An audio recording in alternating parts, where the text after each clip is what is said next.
Hello everyone, this is Matthew again with my Arabic channel of trying to teach you guys Arabic via the Book of Mormon and all the sentences and the grammar within the Book of Mormon to kind of teach you how Arabic really works. And in this installment, we're going to be looking at just the title bit that says, I'm not sure exactly how it goes in English, but it's something like an account written by Mormon, taken from upon plates taken from the plates of Nephi. I kind of just translated the Arabic version because I didn't have it memorized. But anyway, just to recap real quick, just to make sure you guys remember, I wrote the title again of the Book of Mormon up at the top. So if you could just review in your head real quick which word, Kitab, Mormon, what that means grammatically with possession and how it works, and just what Kitab means. It should be fairly obvious, but not too much. I'll give you just a second to think about that. Hopefully you guys remember, and I'll re-explain. So, Kitab means book, as you may remember, and Mormon is the name of Mormon. In Arabic, to show possession, you always put the name of whoever owns it after the fact. And we'll go into some deeper grammar of that today, actually. So let's just jump right in, shall we? So, Kitab. Book. Okay. So, and this is in a weird font, remember? So it's not always going to look like that. Okay, so right here we got Bayan.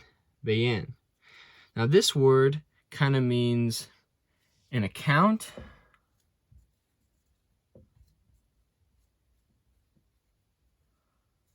or a story, or kind of things synonymous with that. It means multiple things. If you directly put it into a translator, it's not going to give you either of those words, but those are words that make more sense in this context, because it can mean a lot of things. But Bayan, so an account or a story.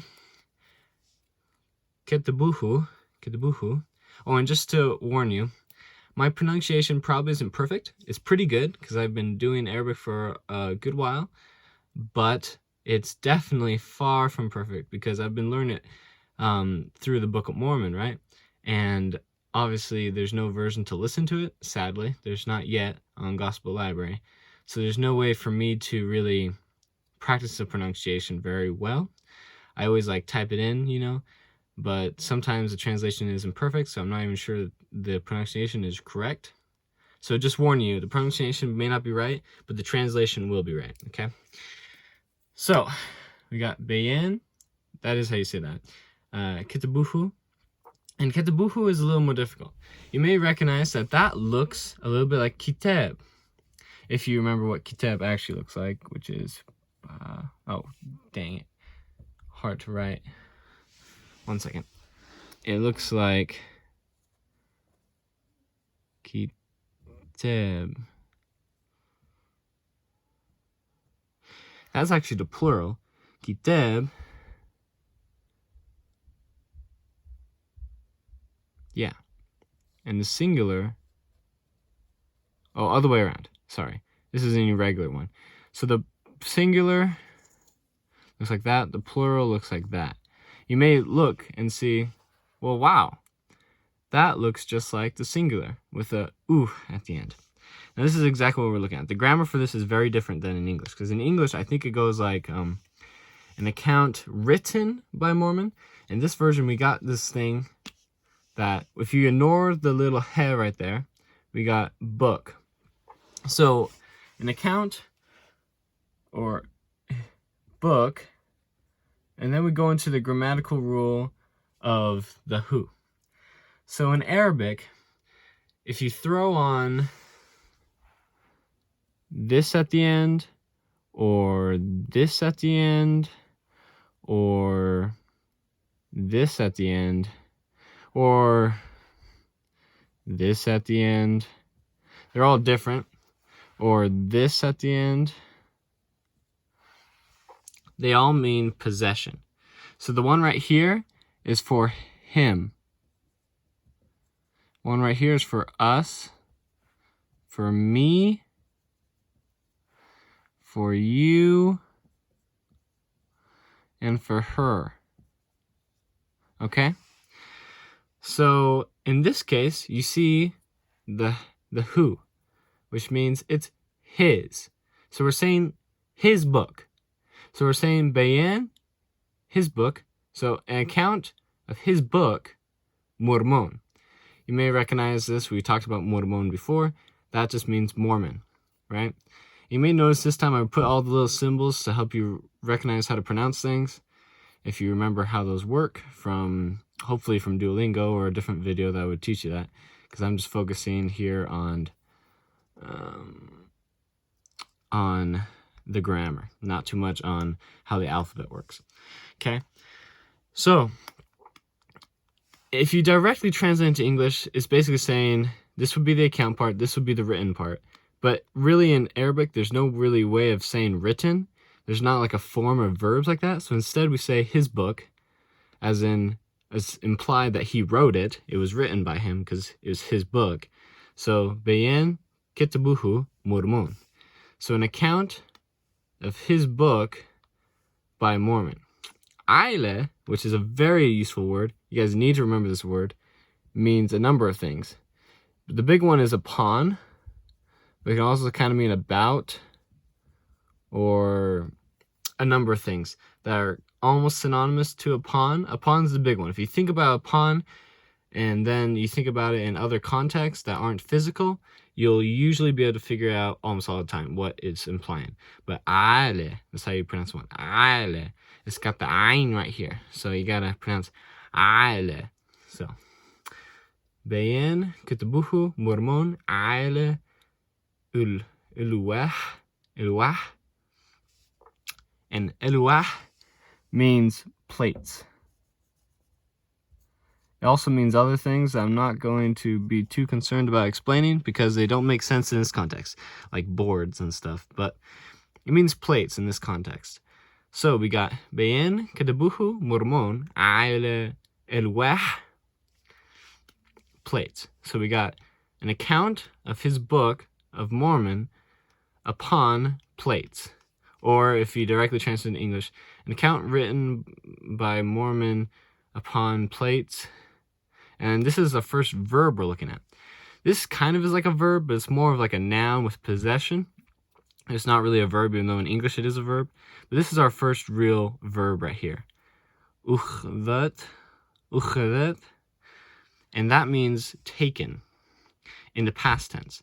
So I don't know if I should jump into the grammar of the past tense in this video, but just know that with the ta at the end, almost always makes it past tense.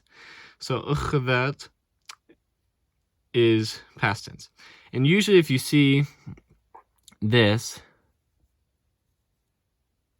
ukhud, with any other mix of that kind of thing going on, or just the khud, you kind of know it's talking about taken, or take, took, a form of the word to take. So ukhdat, so we got taken. That means taken. Okay, sorry if this looks like a mess on here. Hope you can follow it. So we got Bayan Kitabuhu Mormon Aile Eluah Ukhdat. So we got an account of his book Mormon upon the plates taken. Min is another word that's just so perfect. And you need to know this in a lot of contexts. The grammar of it can be a little different at times. It can be used in ways we never use it in English. But what it directly translates to is from. In this case, that's exactly what it's saying. So we're saying from. And you may recognize, oh, wait, it's this word again. And what does this word mean? Plates. So, eluah, ukhdat, min eluah. So it's like, okay, so plates taken from the plates. Okay, you may recognize that that is how this bit of scripture goes. And at the very end, we see Nephi. That's how you say Nephi in Arabic. Nephi. It's kind of like Spanish way of saying it. Nephi. So that means Nephi. this means Mormon. So does this. So, that's basically the whole thing. Be'en katabuhu mormon aile elwah uchadet min elwah nefi. Okay? An account written, or of his books, Mormon, upon plates taken from the plates of Nephi. There you go. Hopefully you recognize some stuff from this. We will go back to this all the time of, oh, sorry, you can't really see that. It looks like this. Of using possession, because it's used all the time. And we'll go back to the grammar of how to tell if something's in the past tense or present tense, whatever. But in general, in most cases, if it ends with a ta at the end, you know it's in past tense. That's the general rule to just follow. Because I don't know the grammar perfectly. I just know the context of when it makes sense and when it doesn't, because I've just been reading it for a while. And usually, if it ends with a ta, it's in the past tense. If it's a verb, obviously. If it's a noun or something, the ta means nothing if it ends with a ta. But anyway, that was this installment of this video. Hopefully you guys stick around and watch some more, and so you can begin to understand Arabic. I really highly suggest doing some Duolingo so you can understand the alphabet, because I'm really not focusing too much on that. And I hope you guys have a great day, and if you like it, please like and subscribe.